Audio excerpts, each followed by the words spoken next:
role of fashion in society is something that is undeniably important. We all wear clothes, but the way we dress and the value we place on fashion is impacted by many factors. For some, including myself, the way I dress reflects the way I want myself to feel. This is true for many others, but people also must consider temperature, setting, appropriateness, and culture when choosing their outfits. Therefore, the things people wear around the world vary greatly. Here in Scotland, the way people dress, the clothing sold in stores, and the purpose of clothing is different from the interpretation of these things in the US. Ultimately, place impacts expression of ourselves. Where we are from helps to shape the way we view ourselves and portray that view to society. The expression of fashion in Edinburgh is different from that of the US in ways one might not expect. The first few trends I'm going to focus on are ones that seem to be popular among businessmen and women. If you live and work in Edinburgh, there's a 25.6% chance that you use a method other than a motor vehicle or train for your daily commute to work. Given this information, it was no surprise that I saw many people walking or biking to work each morning during the week while I walked to class. This image demonstrates a particular fashion trend that I noticed among what seem to be corporate workers, usually during the week. I noticed that men and women who seem to be on their way to work dress in business casual in every way but their footwear. We see this man wearing a sports jacket, khakis, an Oxford shirt, and Nike running shoes. Now here's why this stood out to me. In my small town, it is literally impossible for anyone to walk or bike to work. However, it seems to be evident that city life has certain effects on the modifications people make to their dress code. So why do so many people wear sneakers to work? Perhaps because it provides them with better arch support for their feet during their commute to work. Or maybe they just don't want to put a lot of wear and tear on a really nice pair of shoes by walking a few miles in them every day. I researched a few code of conducts and employee reviews of companies based in Edinburgh, such as the RBS Group, and found that their dress codes usually included dress shoes. Based on this, we can assume that these business people probably bring a nice pair of shoes to change into upon arrival at the office. This demonstrates the idea of the individual being shaped by place. They have to modify their daily routine to their environment. It also made me think a lot about my single story of the business worker, something that came up a lot while I was studying the trends in Edinburgh. Just because someone doesn't fit my idea of a small-town businessman doesn't mean that they are any less of a hardworking individual and doesn't mean that all European offices have lenient dress codes. Another trend I noticed related to the common business person is that a part of their daily routine is to hit the gym on the way home from work.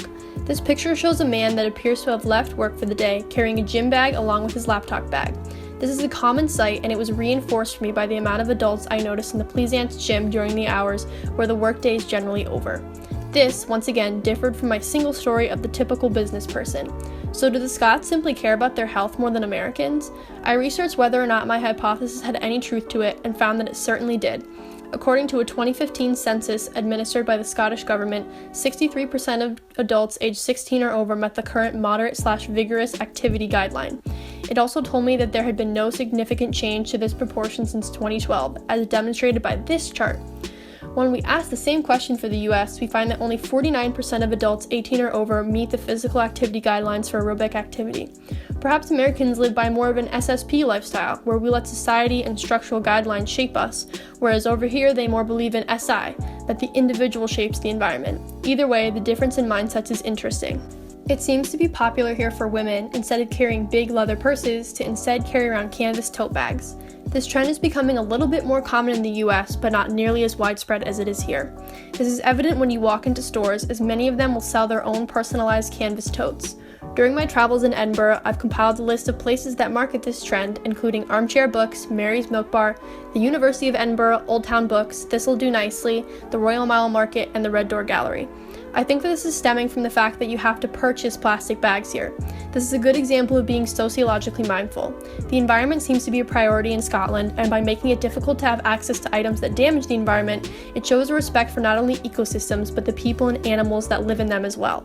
It makes you stop and think, well, I could just use 10 plastic bags to carry these groceries, but they could end up in the ocean somewhere and end up hurting the people who rely on animals like fish and food for income. The canvas tote bag seems like a nice compromise that the locals are willing to make. Not only are you helping the environment, but you get a nice bag out of it too. I was speaking to Sophie, one of the guides from the University of Edinburgh, and she expressed to me how she wished she could have attended an American college. She said that in the UK, people have very little school spirit. They don't wear college apparel, they don't go to sports games, and in fact, she wasn't even sure if the university had any official sports games.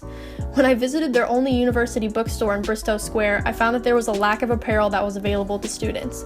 Compared with the 2 floors of Nike-sponsored clothing that JMU and many other American schools offer, this was a huge difference. This relates to identity theory because of the commitment level associated with American versus European schools.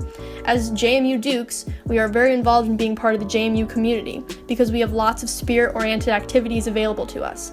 We identify as Dukes because of this. However, the University of Edinburgh doesn't even have a mascot. How can you identify as something and be willing to participate in a community if there really isn't anything to identify with?